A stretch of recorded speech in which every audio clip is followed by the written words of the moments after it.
శ్రీమాత్రే నమః. జ్ఞానసుధా సభ్యులందరికీ శుభోదయం. హాయ్, అందరూ ఎలా ఉన్నారు? ఇవాళ నేను మీకు వంటింటి చిట్కాలు కొన్ని చెప్తాను.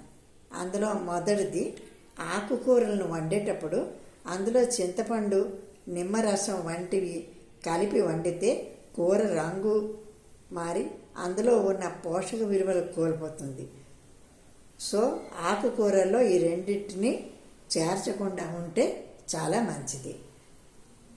ఇక రెండోది, గోధుమ రవ్వ పురుగు పట్టకుండా ఉండాలంటే డబ్బాలో కాస్త ఉప్పు మూట కట్టి వేయాలి. ఇంకా మూడోది అంటారా, వెండి సామాగ్రి భద్రపరిచే డబ్బాలో చిన్న శుద్ధ ముక్క వేయాలి.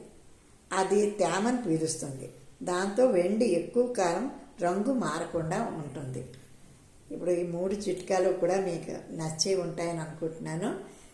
ఇలాగే మరికొన్ని చిట్కాలతో రేపు కలుసుకుందాం. అప్పటిదాకా సెలవు. శ్రీమాత్రే నమః.